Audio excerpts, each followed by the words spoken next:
Il a fini par se réveiller ce match-là parce qu'on a vécu un match arté quand même au début entre Montpellier et Lyon et puis ça s'est accéléré, c'est cool. Salut à tous, toutes et foot de la famille, c'est Thomas, fin du match entre Montpellier et Lyon, un but partout, un but de Nabil Fekir, un but de Ruben Aguilar, deux buts énormes, on va voir ça dans le 5 points en 5 minutes évidemment, ce qui fait que les Lyonnais sont sur le podium à 32 points, évidemment avec des matchs de retard, hein, et Montpellier quatrième avec 30 points, on verra tous les résultats à la fin de la vidéo évidemment dans un des points. Le premier point, franchement j'ai vu un match, on a vu un match sur le live, près de 200 personnes, et encore une fois merci à vous, pas terrible, hein.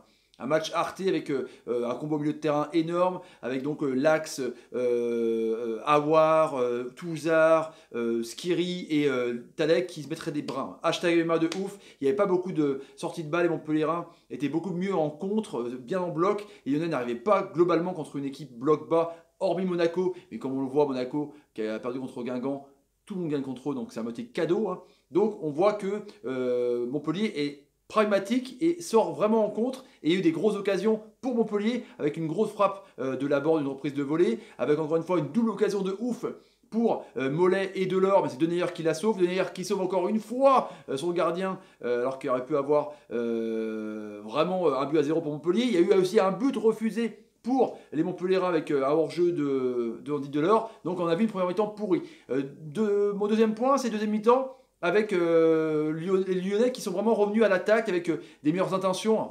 Je raconte footballeur, hein, mais c'est pas grave. Ils sont plus hauts, avec Fekir beaucoup plus relayeur bas, devant Memphis Depay justement qui était trop exilé sur les côtés, je trouvais. Bertrand Traoré était bien en feu follet, c'était vraiment mieux. Tété montait plus sur la Monday aussi. Le groupe, l'effectif lyonnais vraiment était beaucoup trop bas, je trouve, en première mi-temps. Du coup, ils faisaient du jeu, mais des petites passes latérales. Là, ils étaient beaucoup plus haut, ils ont pressé. Et du coup, hormis donc ce but refusé par Delors, et ben, ils ont été récompensés justement de ce beau but de Fekir avec vraiment une lunette de ouf, pied gauche, tac. Et il y a eu aussi donc l'égalisation de dingue de Ruben Aguilar, parce que les Montpellierins à 1-0, ils ont essayé de ouf avec après le pénalty refusé, on va revenir là-dessus justement, de la variole, ils ont essayé de ouf de revenir, et du coup les latéraux ils montent tellement que Ruben Aguilar, ou que ce soit même Onengo qui est très bon justement, le latéral, bah, quand il est sur dans la surface d'opération, les latéraux ils essayent de frapper justement. Et là il y a eu la reprise de volée à la Pavard, pow, on a entendu le bruit dans l'arrêt d'Amrabat, bim, du coup ça fait un partout. Le troisième point, c'est l'arbitrage de la variole.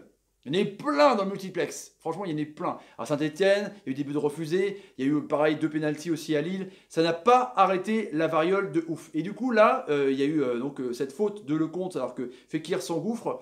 Et Lecomte et Fekir se touchent. Tu vois, il y a contact. Mais Fekir en rajoute pour tomber. Du coup, la variole, l'arbitre dit simulation. Au début, il dit d'ailleurs simulation. Il contrôle après la variole. Et donc, la variole, encore une fois, la VAR est là s'il y a erreur manifeste de l'arbitre par rapport au cas Régis. Et les Régis dit non, tu t'es gouré, mec, on te propose de voir les images. Et pour lui, il y a simulation. Après, c'est la variole. Bon, ça se discute, supporters lyonnais disent qu'il y a pénalty, supporters montpelliérains disent qu'il y a simulation. Donc, bref, c'est refusé. C'est à partir de là vraiment que les montpelliérains ont commencé à croire, à revenir dans le match. Donc, l'arbitrage, encore une fois, la variole, a changé clairement, dans beaucoup de matchs, le scénario. À tort ou raison, c'est vous qui voyez, c'est dans chaque côté supporter, est d'accord ou non. Le quatrième point, évidemment, je trouve que c'est Montpellier, qui est vraiment une équipe vraiment très dure à jouer et qui joue en plusieurs temps, je trouve.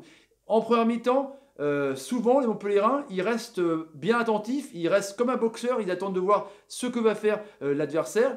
Et du coup, une fois que l'adversaire, ils connaissent vraiment le fait que, bah, par exemple, Lyon ne faisait pas grand-chose en première mi-temps, du coup, ils vont commencer à pousser et sortir en contre. C'est vraiment assez intéressant, je trouve. Et les Lyonnais, qui ont toujours le même problème contre les blocs bas, c'est-à-dire que ça tourne. Fekir, Memphis Depay, ça fait du balai, ça va sur les latéraux, ça centre. Il manque vraiment un numéro 9 de classe, parce que là, Depay, c'est un numéro 9 de classe. Pour moi, c'est un numéro 10, il est mieux, un 9,5 dos, plutôt au jeu, quoi, tu vois, devant le jeu. Et Mêlé, quand il est rentré, c'était pas mal, mais bon.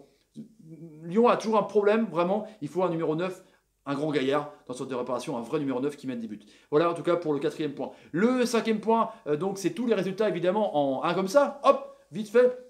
Avec Angers-Marseille, Angers un but de Baoken et Marseille qui est revenu au score avec Bounassar. Rennes qui a foutu une pile avec Bourigeaud qui était énorme avec un doublé de Sibatcheux et un but de Benjamin André. Les Rennais qui sont inarrêtables, c'est un truc de ouf, ils sont 8e, ils sont montés dans le top 10. En tout cas, bravo Stéphane, 5 sur 5, ça c'est incroyable.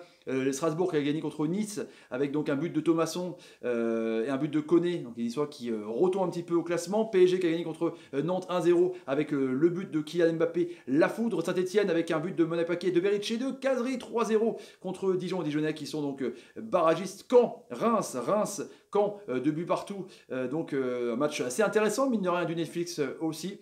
Toulouse, Lille, Toulouse est la surprise quand même avec 2 buts, 2 pénaltys, 2 appels à la variole avec Gradel qui a trompé 2 fois Maignan et donc un but de Léao. Pourtant Lille avait marqué le premier but et Monaco qui a perdu contre Guingamp, donc Guingamp qui remonte à 11 points, Monaco 13, donc en tout cas c'est assez intéressant pour les jeunes de Gourvenec qui gagnent leur première victoire vraiment de l'ère Gourvenec en tout cas. Voilà les amis pour le débrief et tous les matchs.